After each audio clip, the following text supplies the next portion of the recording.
Thank you, Lucy, and hello, everyone. It's really nice to see all of you here today.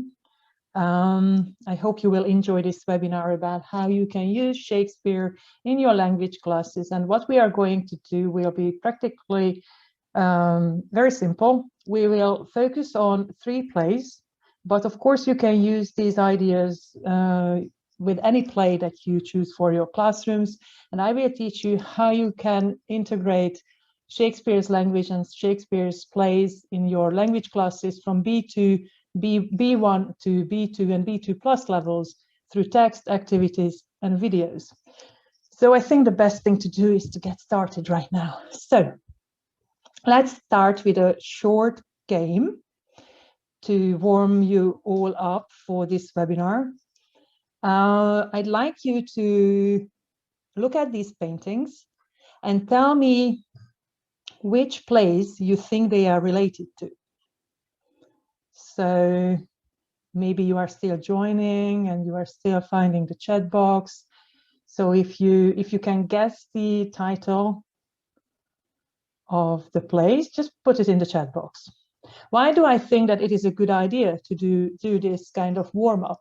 This is a kind of exercise that you can also try with your students, because when you are using pictures and paintings, you are not only giving them a context and a historical context, but you are also activating their background knowledge, and you can share a lot of essential information about the play with your students. And once you have done that, then you can focus on vocabulary elements, and you can start teaching a bit of lexical knowledge to them as well related to the plays. So using the paintings is not only a kind of aesthetic and fun way to start a lesson, but you can also use it for really practical purposes. So let's see what you are all saying. Most of you are just logging in, saying hello. Hello, everyone. And yes, these scenes are from Hamlet. And when you use these paintings, which you can actually find in the Helbling Shakespeare books, it's always a good idea to make connections with the scenes. So for example, the first one is the famous ghost scene, and the second one is, of course, Ophelia. Let's move on. Let me show you another pair. So where do you think these paintings come from? Which place do you think they are connected to? And if you can also guess the scene or make some connections with the scenes, it would be great to hear that. Macbeth, that's true. It is the Scottish play. So the first one, the first painting will be connected to the 3 witches, and which is a realistic kind of illustration of the key scene that you can talk about with your student. But the second one might look a bit abstract for you, but I think it's a really engaging picture for the students, where they can think about death and violence and some kind of really dark feeling here. So you can use these as well to activate some background knowledge and build some vocabulary again. And let's move on to our next one. I think this is easy. Romeo and Juliet, yes. Again, here you have the famous balcony scene, and then you have a final scene when everything goes really wrong. You can use these ideas not only for cultural background and historical background, or talking about the plot and sharing some language knowledge, but if you are into art, it's also a good opportunity to talk to your students about actual pictorial representation and how they feel about it. So it also engages them in a kind of emotional relationship with the paintings and then with the plays themselves. So this is just an idea for you about how you can actually get started with a Shakespeare lesson. So today we will use some examples from 3 plays which are in the Hubling Shakespeare series: Romeo and Juliet, Macbeth, and Hamlet. Do remember that there will be 2 more titles coming out soon, but these are the 3 plays that I will use in this webinar to show you some examples. I encourage you as well to try these exercises even without the readers, if you like, or the books if you like. But if you do have the Shakespeare books, these books, then it's easier for you. I often say that every good magician needs a good spell book. So why wouldn't you want to make your life easier?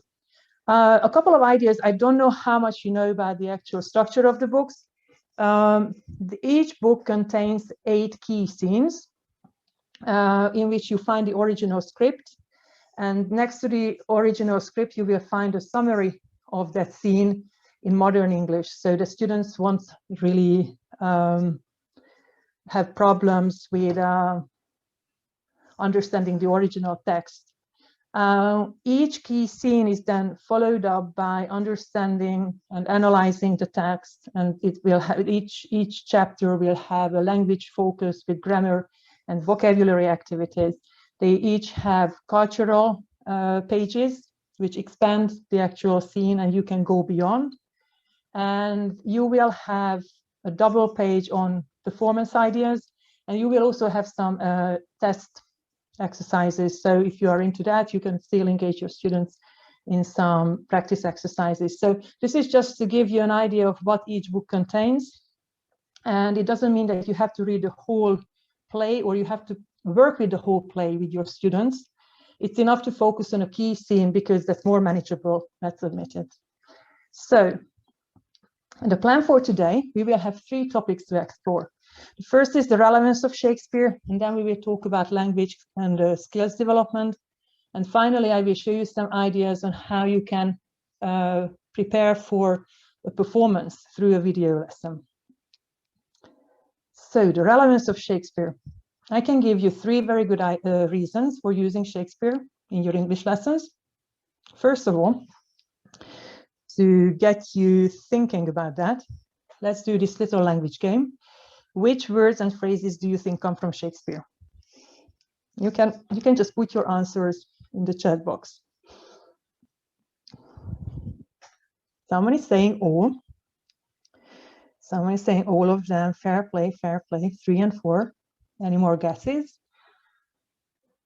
Well, you can also ask your students. I'm sure that they have all heard these phrases, and they will find it fascinating to learn that Shakespeare used all of these words in one of his plays. So here is one good reason for you to engage with Shakespeare and his language.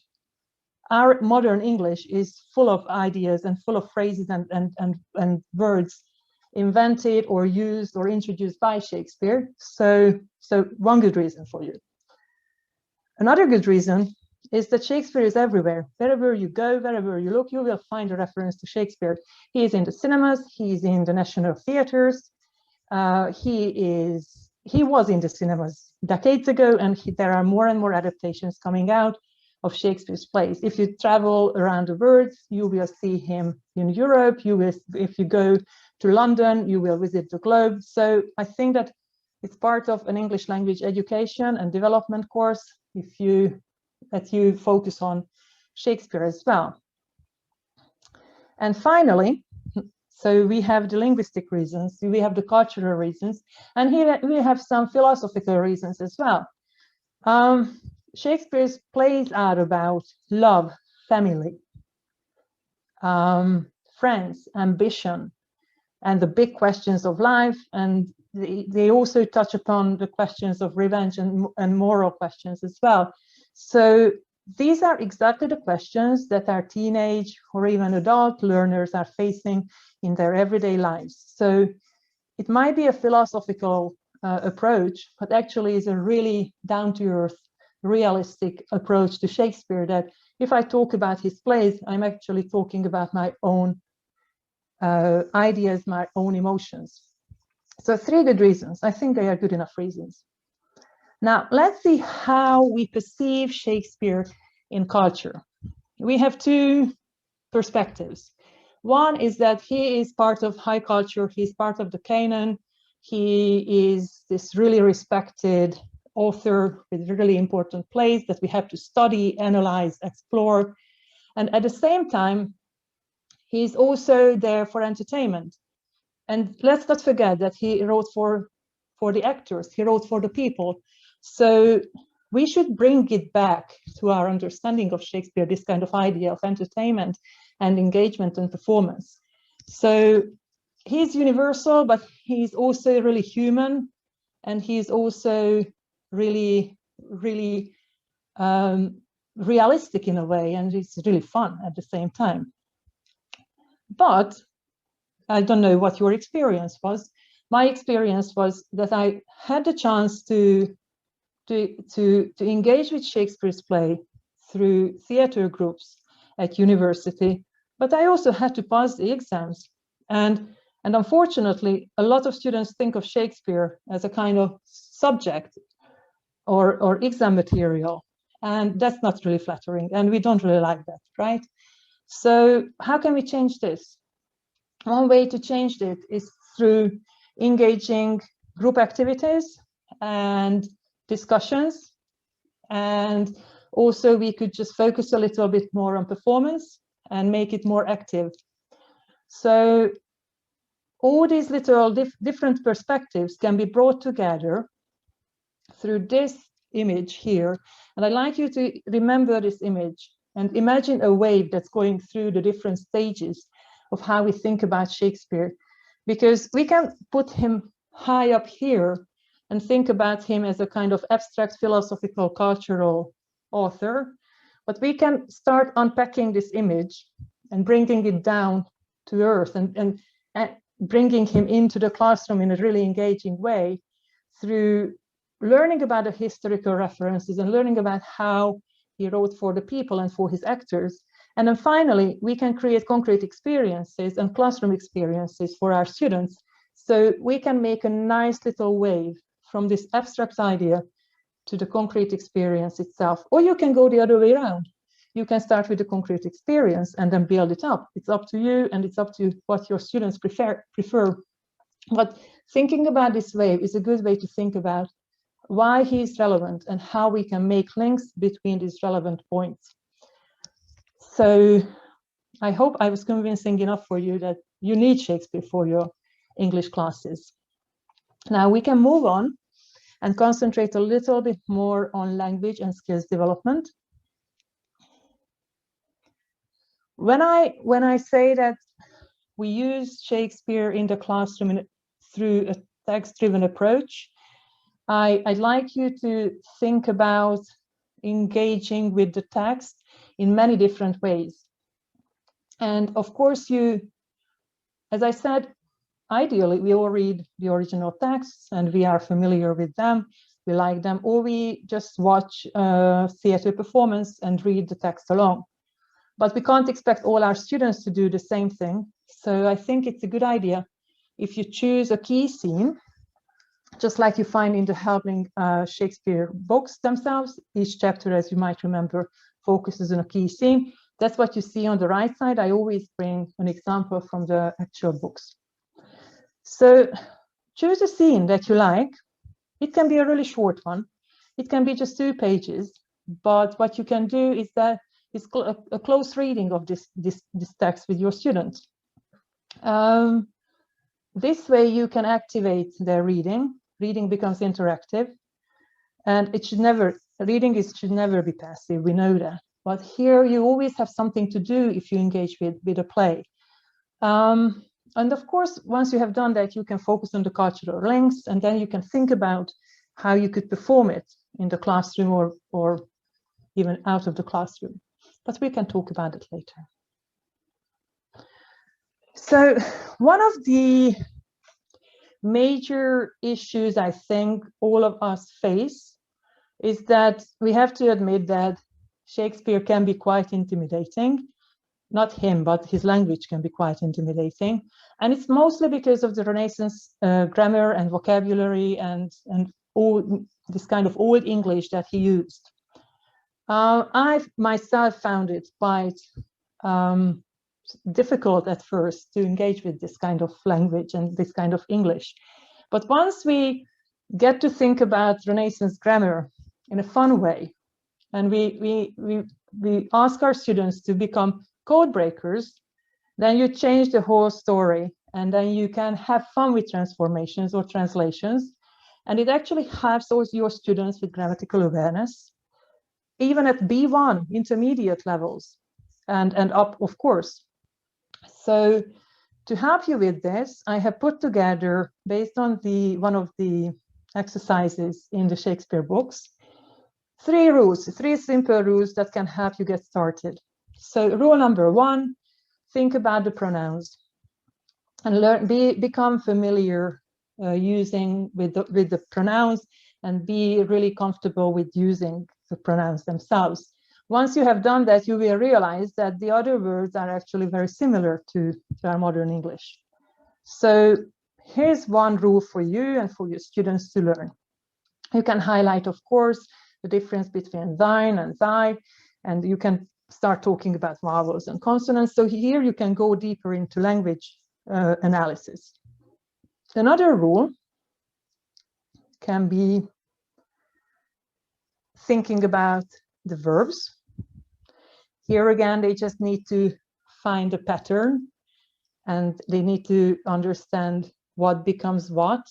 And this kind of analogy will work with other words as well. And I think it's quite intuitive once students understand this structure, and they are really good code breakers, and they will get these ideas very quickly. And then you can point out how verbs change if we use them with he, she, or it. So 3 simple rules, but you can build a whole grammar lesson actually on this part of aspect of Shakespearean language. So let's do a little bit of practice together. If you know the answers, so you can guess the answers quickly, can you translate these 3 sentences in the chat box, please?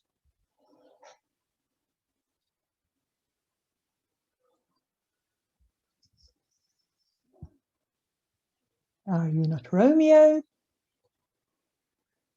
What about the second one? Lots of answers are coming in. Good. Really nice. Someone is giving me all the answers. What have you there?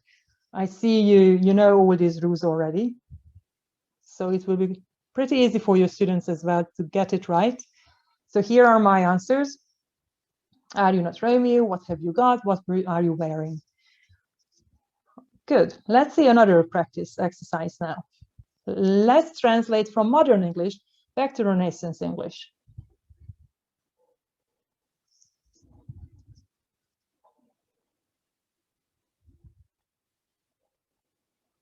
Very nice. So again, we are not really doing literary studies here. We are just playing around with simple grammatical structures that can make your students feel more comfortable when they try to read the original text. Yes, you are giving me really nice answers. So here are my solutions for you. And then finally, we can move on from grammar to vocabulary. I think it's even more exciting for your students. So they can guess what these expressions mean. They might go wrong, they might not, but let's see what you think these expressions mean.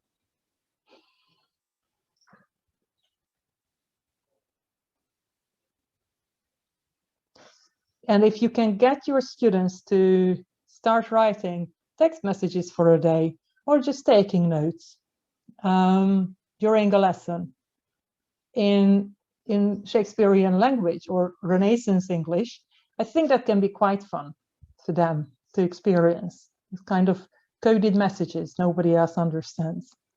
So here are my answers. See you later. Yes, see you later. Good evening. Hello. And number 5 is thank you. So from here, we can move on to some practice for beginners. Can you translate any of these sentences? Methinks it's time to go. Do not say nay. Perchance I will, and he went hither and thither. Yes, nice answers. Lots of answers are coming in.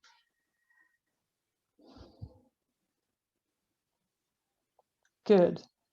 I wonder if tomorrow you ask your students if they know any of these words, or they could translate these sentences, how they would react. But I guess they would know some of these, or they could use language creatively to give you some answers. All right. Now let's move on and do some practice for intermediate levels.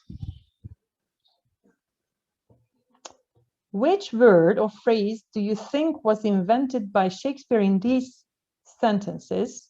And guess what they mean.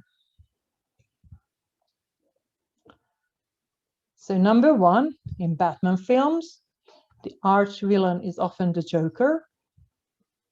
And someone says Joker, someone says arch villain, villain. All right. And in the second one, which one do you think? When you leave the plane, please remember to take all your belongings with you. Belongings. Mm-hmm. And Tom came in wearing an extremely fashionable sweater and designer jeans.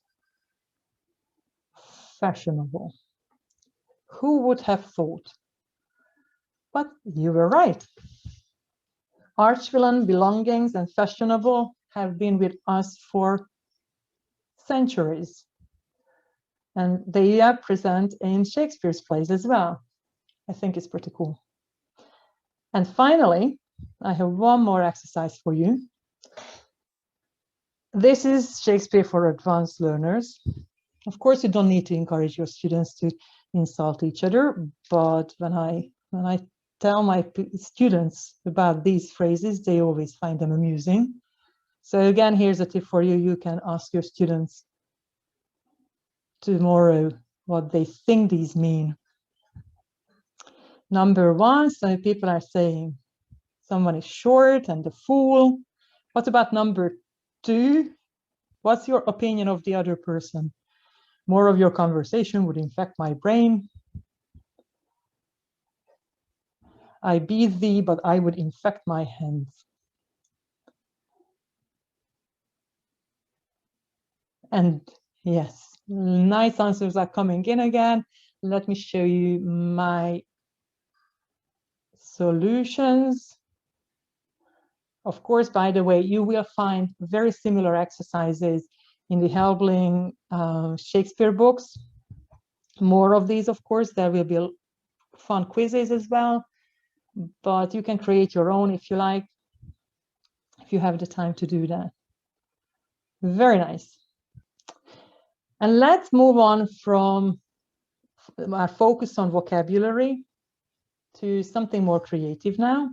You can also use phrases from Shakespeare or sentences from Shakespeare. And this is what's also done in the Shakespeare books. Like you see a quote or a typical sentence for a language structure, for example, as a rich jewel in an Ethiop's ear. And then you can build a whole sequence focusing on grammar and vocabulary development, which will end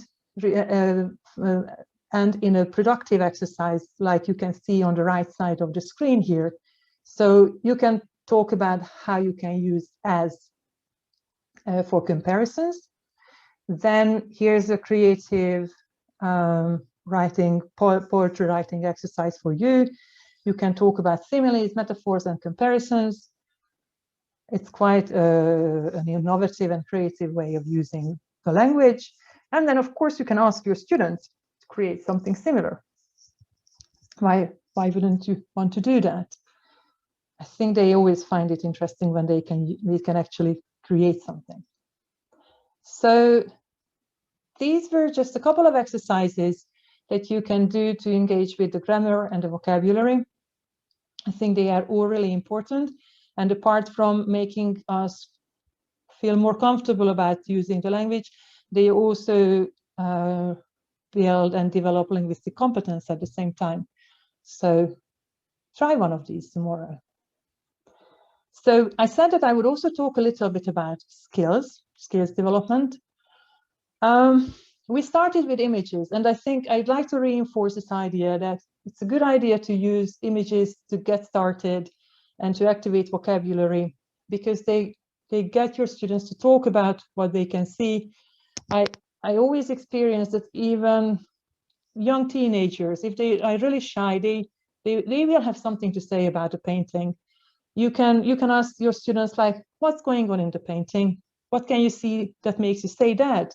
And what else can you see, for example? This way they don't feel obliged to give an image description like they have to do in an exam exercise, but they can look for a story, they can look for something else, or ask them about what colors they can see and how it makes them feel, or they can actually describe the setting. And this is where you can point out historical references, for example. So different ways of talking about an image can really help your students to start speaking. Then you can focus on reading. If you have the books, you can also do the listening, because you will have each extract also recorded. So you can do the listening and the reading at the same time, so that students can actually understand how to pronounce the actual words. And it's also a good idea to give your students a short summary before you get started with a scene. It's a bit like when you are watching a TV series and you have a recap of the previous episode. So ask them to do something like that, or if you have read the text together before, they can create these recaps. So just remind them of the TV series they already watched, and as a reminder, tell them what had happened before. So this is what happens in each chapter. In the Helbling Shakespeare books, you have a summary of the story so far, and then you can predict what might happen next. So it's, again, a very important skill that needs to be scaffolded and needs to be supported all through the lesson. You can share information you find important, and it's up to your objectives during the lesson, what kind of cultural, historical ideas you want to share with your students. And here's a little summary. Again, you will see an example from our books, how you can, after you have read a key scene, which can be 1, 2, or 3 pages. I wouldn't say that you need to read anything longer. Then you can follow this sequence to help your students understand and analyze the scene. So first, focus on the text experience. You need to understand what happens in each part. As I said, the original text can be a bit challenging, but if you give them a summary and if you do the close reading together, and you do a little bit of an analysis, then it's easier. Always go back and find evidence in the original text, so the students can have this kind of spiraling, recycling of lexical items and ideas. And this is how you can work with new vocabulary. After that, you can move on. After the experience, you can do the analysis. So analyze the text from a grammatical perspective, from a philosophical perspective, or you can focus on vocabulary. And then you can ask more and more difficult questions. So once they have had the text experience and the analysis, they can start reasoning, and they can start actually reacting to the text and sharing their opinions. I don't think that it should be the other way around. We should understand what we read first, and then share our opinions. And this is a way of showing students how they can critically reflect on a text and how you can help them develop their critical thinking skills. So you can use every opportunity to make them more sensitive to these little textual references and how they can use what they read for their own critical reflection. And at the end of all this sequence, and you can, of course, ask your students to produce something, even an essay, or just discuss something in pairs. So it's up to you how you would like to end this sequence.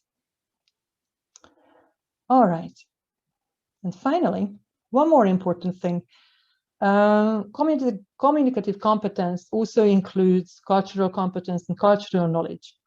And working with a scene will offer a lot of opportunities to do some cultural research and discussion and discussions, actually.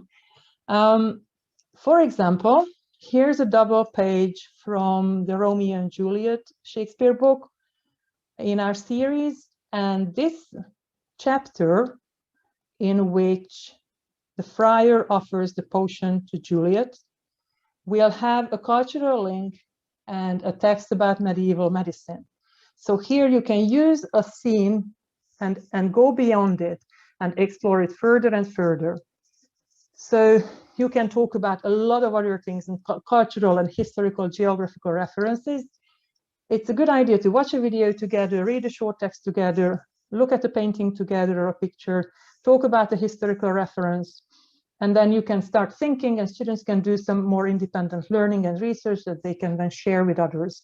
So remember that language and skills development includes a lot of things: linguistic awareness, grammatical references, vocabulary development, skills development, critical thinking development, and then also cultural knowledge building, which are all important parts and all important aspects of the work of an English language teacher. So you can do all this through a play itself.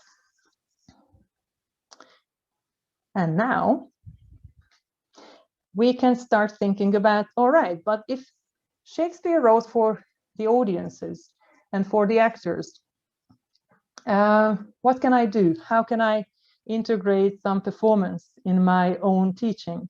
Is it difficult? Can I manage this? What shall I aim for? So let's look at some ideas here together. Why is it a good idea to perform?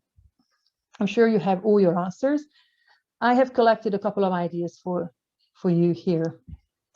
We said before, you can talk about pictures, read the original extract, listen to the extract, watch scenes and adaptations, understand and analyze the extract, work on grammar, vocabulary, work on your pronunciation, read about culture and history, watch film adaptations and reflect on these. So these are just all the preparatory ideas that you can do before you start thinking about performance, and you have already done a lot, actually.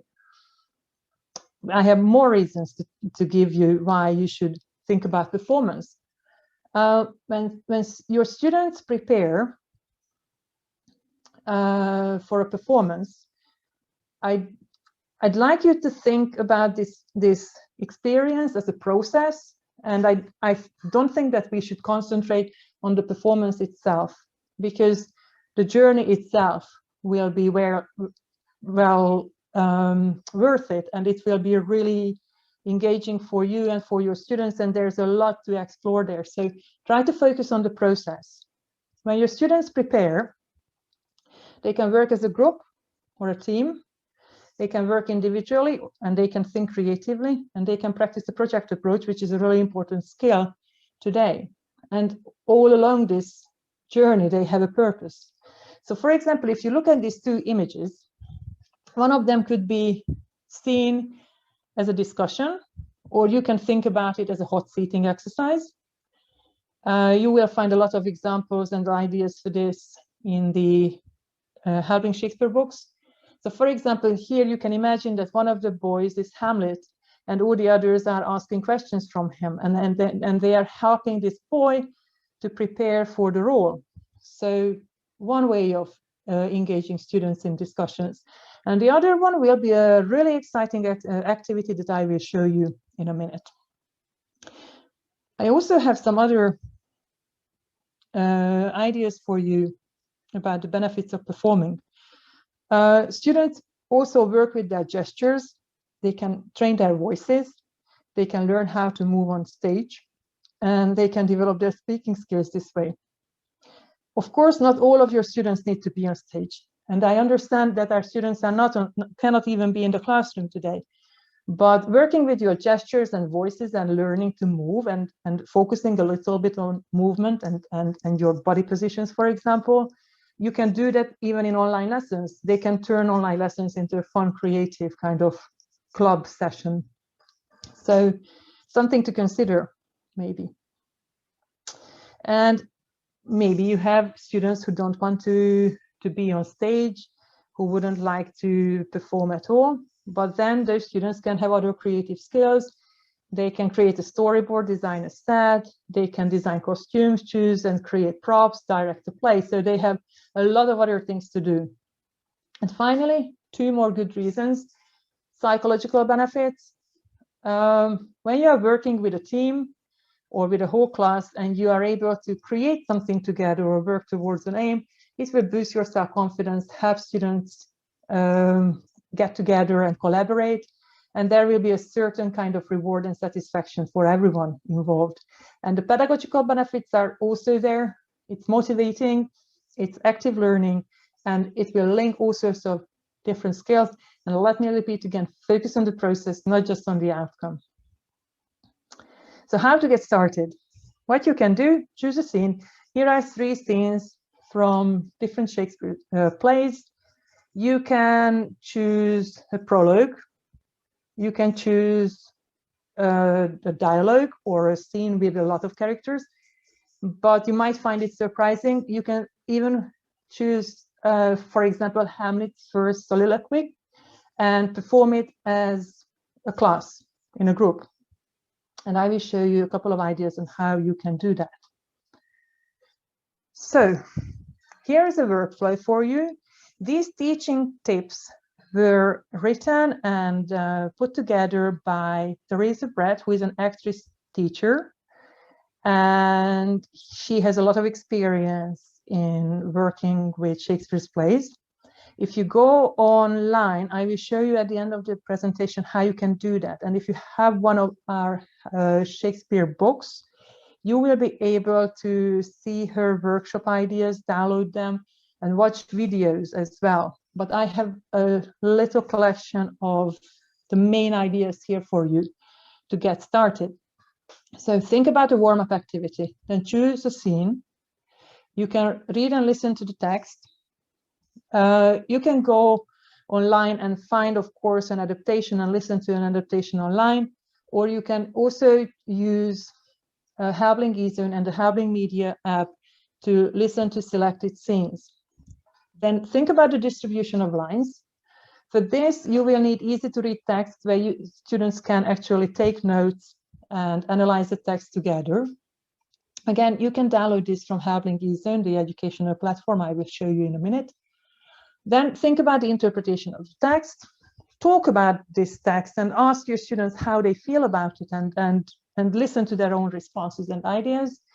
You can watch adaptations. You can watch famous adaptations, of course, it's always a good idea. But you can also watch scenes that were created for engaging with Shakespeare's plays. For example, you will see some videos on our Ezone platform. Then start the class production. Decide your production style. Do you want it to be traditional, modern? Do you want it to be something really creative and you want to move Shakespeare out into space? You decide, and your students will come up with really good ideas, I'm sure. Then you just need to think about assigning different roles to the students. You can start casting. And to show you how you can actually do this, I will show you a video example. This will be the outcome of a 3-day workshop with real students in a real Italian secondary school. Of course, it needs some preparation, but this result, the video you will see, shows you that it can be done in a short period of time. And remember again that the journey that gets you here is just as much fun as the result itself. So let me show you this video example performed by a secondary school group from Italy.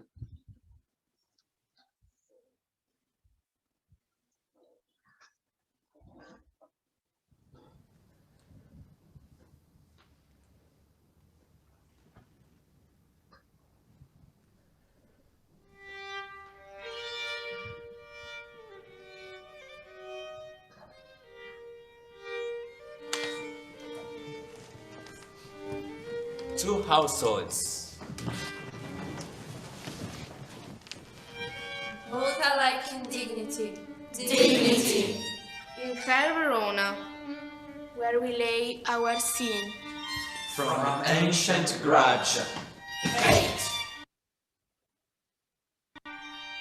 Break to new mutiny. Hate. Where civil blood makes several hands unclean. From forth the fatal loins of these two foes.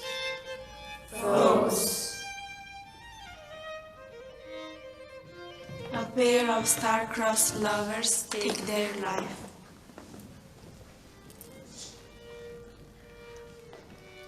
Whose misadventure pursuit overthrows. Doth with their death. Bury their parent strife. The fearful passage of their death-marked love. And the continuance of their parents' rage. Which But their children's end not could remove.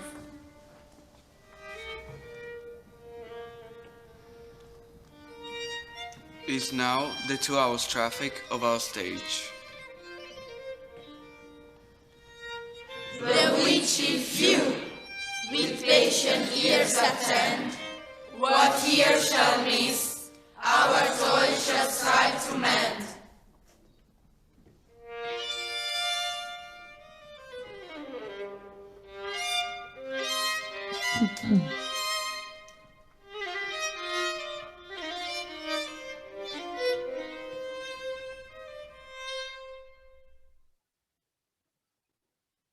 All right. So what do you think about this? Why do you think it would be good for your classes? Or I just like to hear some kind of, I see you just like it, that you like it as much as I do.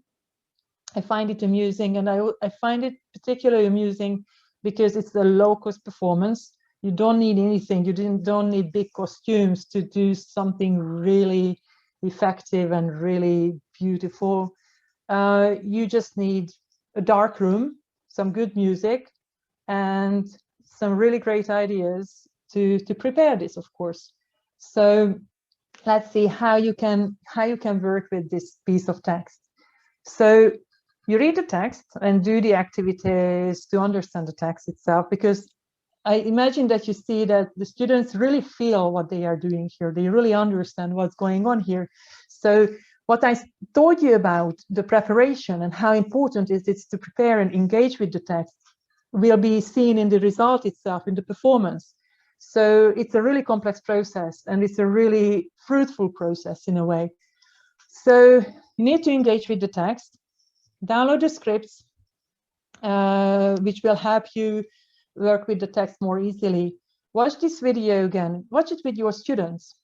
So, and even if they feel shy, they don't want to be on the stage on their own, they will see that there are like 15 students all together, and they are doing it together. So when you are back in your classrooms, you can start thinking about something like this, that it will help them build some confidence. Right now, why don't you try to do something similar on Zoom? It might be really effective if you get all your students on one screen and they can say the same words or just recite even a poem or a text like this together, even on a digital platform. So think about it and watch the video with them and get some ideas together. Then you can do some warm-up exercises, physical, vocal, and also thematic. Do the introduction to the text, think about the text together, distribute the lines, and think about staging. You can work on some vocal and physical development. Emotional development is also very important. Again, it contributes to the final result. And then, as I said, the outcome is a tiny bit of this. It's really powerful to see the whole performance on stage, but the presentation itself is the last thing you should worry about. The whole preparation process is much more fun, I think. So here's the warm-up exercise for you. The theme here in this scene is love and hate. Start with a group discussion. Talk about what it means for them. Then you can think about presenting a tableau of love with your student. It means that it's a pictorial representation of the abstract idea of love. You can do a mind map before, you can share stories with each other. But remember that when you are doing this, preparing this scene, which will last for one moment, then think about the different positions, expressions, and objects to use. There shouldn't be any sound involved in this, because it really helps with physical and also emotional preparation. When you have completed this scene, then ask your students to pronounce the word love together. It will be a powerful moment. I think with some creative adaptation, you can also do this online. Now repeat the same sequence for the idea of hate. This scene is from the preparation for the prologue that you have just watched. And as you can see, the students are representing the abstract concept of hate here. Now, from here, you need to move on and think about, okay, but I need to work with the text. How can I engage with the text? If you follow this sequence here, and you also follow the easy-to-read script that you can download from Hubling Ezone, then you will have a really good understanding of the actual text. Work with blocks of lines. Remember that each student needs to have a line to say. A group will say a rhyming couplet together. Then students can work in groups of 4 or 8. If you have a big group, you can ask them right now, if you're doing online teaching, to work in breakout rooms of 4 or 8 or 2 students even. Then practice saying the couplets, the rhyming couplets together. And remember to choose students with stronger voices for a certain expression like 2 households. And then you can choose another 2 couple to say different lines. Check the parts again and just think about timing. It needs a lot of practice, but they will remember this and they will feel really confident about being able to do something like this together. And then think about staging. This example is from the Helbling Romeo and Juliet book. I think it's a nice comparison of how you can do different adaptations. So talk about how the actors are dressed, what props are used. So think about what kind of objects you might need. Somebody can be the manager of the stage design.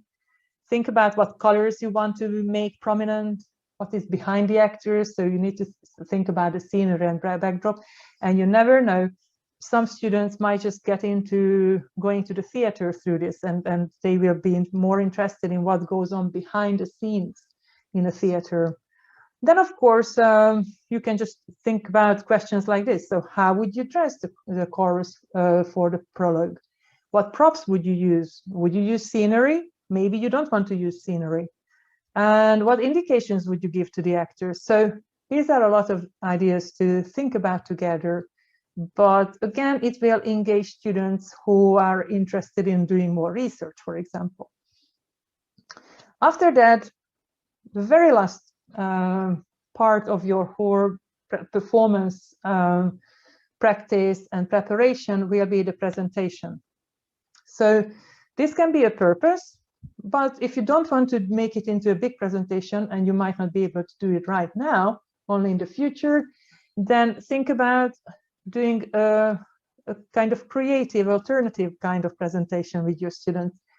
You can do it just in front of a small audience, like another class or another teacher. You can do a video recording. Watching themselves back might feel a bit strange for some students, but it's really good training. And it gives you the opportunity to analyze the video after the presentation. And you can do a lot of this online.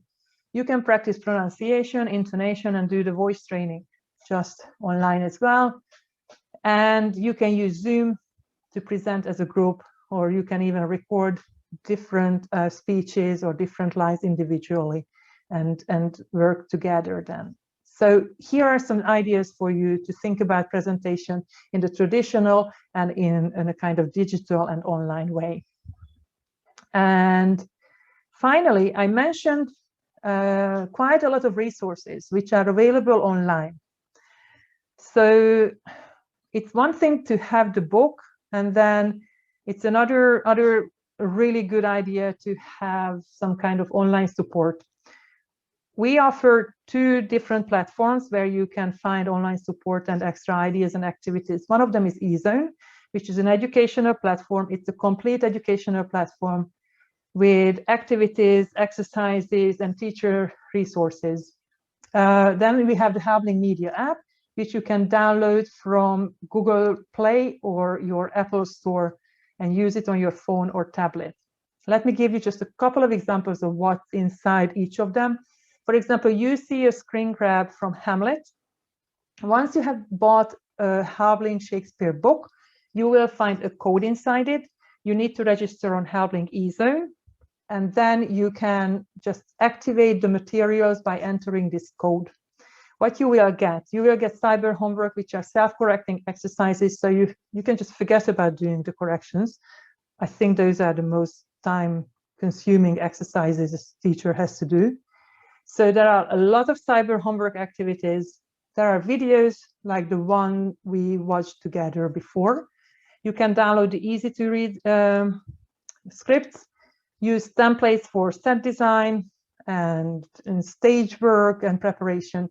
You will find extra reading exercises, worksheets to download, and all the answer keys for you. So it's all there in a PDF form for you. Here is just one example of what a self-correcting exercise on Ezone looks like. So students can select here, for example, the right word for each sentence. They click on submit, and then it will be corrected for them, and you can even see the results of each student. So that's what you can see on Ezone. And finally, the Hubling Media app. Here you can again just download the app and then activate the app materials for a Shakespeare book.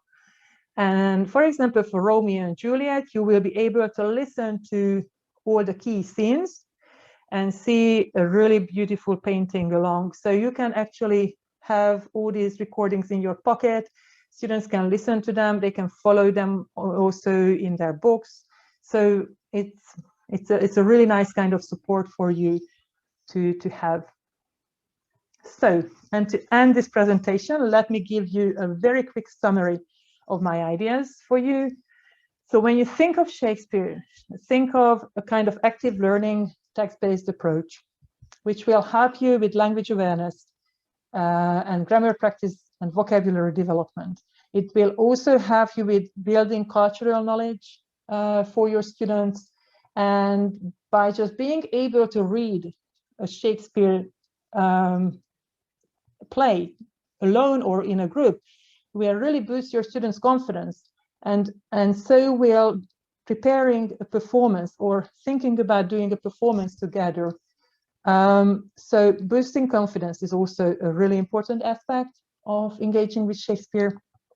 And finally, as I said several times before, you will just tap into your students' language skills, all of them, and don't just think about the 4 skills like speaking and listening and reading and writing, but also think about viewing and thinking and performing. So which are equally important skills we are developing when we are doing English language teaching, because as English language teachers, we are not simply teaching language, we are building knowledge, and we are building really important skills in our students, and we are also psychologically helping them become good communicators and good thinkers as well. So, and all along this process, don't just think that you need to do the performance. You need to enjoy this process because you are creating a shared experience, which is the best way to engage your students in active learning. So these are my ideas for today. I'm very happy that you followed my presentation. Please remember that there will be a blog post about this webinar with some ideas on teaching with Shakespeare on the Helbling Readers blog. So if you follow the Hubling Readers blog, you can expect some really cool teaching ideas and a summary of these ideas in a blog post sometime in March. So I really encourage you to sign up for our newsletter there as well. And now let me give it back to Lucy, and let me thank you once more. Have a nice evening, and thank you for being here. Thank you so much, Nora. Thank you everybody for joining us today. I hope you found some really useful tips. As Nora mentioned, you can find out more about the series, more about her teaching tips for using a variety of readers on the Helbling Readers blog. We also have our YouTube channel, our social media channels, and on the Helbling English website, you can also register for our future webinars. So we also have more webinars coming up. Thank you so much for all the positive feedback. I really hope you've all enjoyed today's session. Nora, thank you so much. I don't know if it's possible. Here we are, the final slide for you, just for those of you who want to find out more about what's happening at Helbling. Don't forget to check the Helbling English website, helbling.com/English, our YouTube channel, Facebook channel, Instagram, and like I said, on the Helbling Readers blog, Nora will be continuing to add teaching tips, recommendations, worksheets, a host of materials for all of you. Thank you everybody very much for joining us today, and we look forward to seeing you at a future event. Thank you. Bye-bye.